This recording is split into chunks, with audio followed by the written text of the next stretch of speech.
Hello everyone, welcome to my channel.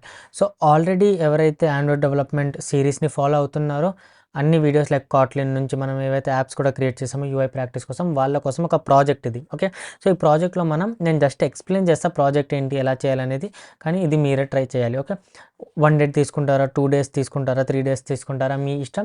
కానీ ఈ project చేస్తే మీకు ఒక పర్టికులర్ యూఐ ఎలా చేయాలో మ్యాక్సిమం అన్నీ క్లియర్ అయిపోతుంది. ఓకే, సో మీకు ఇక్కడ లేదా ఇక్కడ నేను స్క్రీన్ షాట్ యాడ్ చేస్తాను. ఓకే, నా మొబైల్లో ఆల్రెడీ ఉంది. ఇది చూసుకుంటూ మీకు ఎక్స్ప్లెయిన్ చేస్తా, వినండి అండ్ ప్రాక్టీస్ చేయండి. ఈ ప్రాజెక్ట్ని కంప్లీట్ చేయండి. ఈ ప్రాజెక్ట్ అనేది మీరు ఒకవేళ గూగుల్ ఆండ్రాయిడ్ డాక్యుమెంటేషన్లో వెళ్ళినా కానీ వాళ్ళు కూడా డాక్యుమెంటేషన్తో పాటు ఈ ప్రాజెక్ట్ ఇచ్చారు. ఓకే, ఈ ప్రాజెక్ట్ చేస్తే అర్థమవుతుందని. ఓకే, సో ఇక్కడ స్క్రీన్ షాట్ యాడ్ చేస్తా యాప్ది, దాన్ని మీరు రెప్లికేట్ చేయడానికి ట్రై చేయండి. సో ఫస్ట్ ఏంటంటే స్క్రీన్ ఓపెన్ చేయగానే మనకు ఒక పెద్ద కాలం లాంటిది ఉంది. అందులో ఫస్ట్ ఒక ఇమేజ్ ఉంది. మీరు మీ ఇమేజ్ పెట్టుకోండి, ఏం కాదు. ఓకే, ఆ ఇమేజ్ ఒక చిన్న రెక్టాంగులర్ టైప్ అయినా అలా పెట్టేయండి. ఓకే, పెట్టేసి దాని కింద ఒక టెక్స్ట్ ఉండాలి.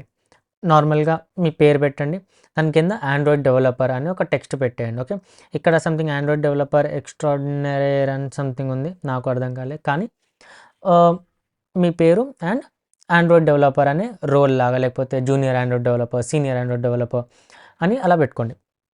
ఇవన్నీ సెంటర్లో ఉంటాయి. కింద సైడ్ చూస్తే మీరు ఏముంది, వేరే వేరే కాలమ్స్ ఉన్నాయి. కాలంలో ఫస్ట్ ఒక ఐకాన్ ఉంది, దాని తర్వాత టెక్స్ట్ ఉంది కదా, మళ్ళీ దాని కింద ఇంకొక ఐకాన్ టెక్స్ట్, ఇంకొక ఐకాన్ టెక్స్ట్. ఇప్పుడు ఈ ఐకాన్స్ ఏంటి, ఇమేజెస్ కూడా అవ్వచ్చు. లేకపోతే చూడండి, ఆండ్రాయిడ్లో మెటీరియల్ యూఐ అనేది ఉంటుంది. సో దాంట్లో మీరు ఐకాన్ ఎలా యూస్ చేయొచ్చు అనేది గూగుల్ చేయండి. How to use material UI icons in Android project అని అలా చూడండి. యూట్యూబ్ కానీ, గూగుల్ కానీ, చాట్‌జిపిటి కానీ మీకు ఇస్తుంది. సో అప్పుడు మీరు ఆ కాలమ్స్లో ఫస్ట్ ఐకాన్ తర్వాత టెక్స్ట్ అనేది పెట్టాలి. ఓకే, కానీ మీరు చూస్తే పైన ఖాళీ ప్లేస్ ఉంది, ఈ రిమైనింగ్ అన్ని సెంటర్లో ఉన్నాయి. ఈ లాస్ట్ ఏవైతే కాలమ్స్ అవన్నీ ఉన్నాయో అవి కింద ఉన్నాయి. ఓకే, సో మీరు చూడండి స్పేసింగ్ ఎలా మేనేజ్ చేస్తారు, ఎలా చేస్తారు అనేది. ఓకే, సో ఓకే, ఏమైనా డౌట్స్ ఉంటే నన్ను అడగండి కామెంట్ సెక్షన్లో, లేదంటే నా ఇన్స్టాగ్రామ్ హ్యాండిల్ కూడా డిస్క్రిప్షన్లో ఉంది, అడగండి, నాకు మెసేజ్ చేయండి. ఒకవేళ మీరు ప్రాజెక్ట్ చేస్తే మాత్రం స్క్రీన్ షాట్ లేదా స్క్రీన్ రికార్డింగ్ తీసి నాకు వాట్సాప్ కాదు ఇన్స్టాగ్రామ్లో పంపండి. నేను అది స్టోరీలో పెట్టి మిమ్మల్ని కూడా ట్యాగ్ చేస్తాను. సో దట్ అందరికీ తెలుస్తుంది మీరు ఏదో తోపుగా చేసేస్తున్నారని.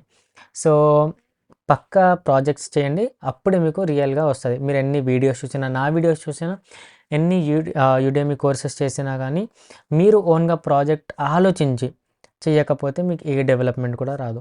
సో ఈ వీడియోలో అంతే, నెక్స్ట్ వీడియోలో కలుద్దాం. Until then bye.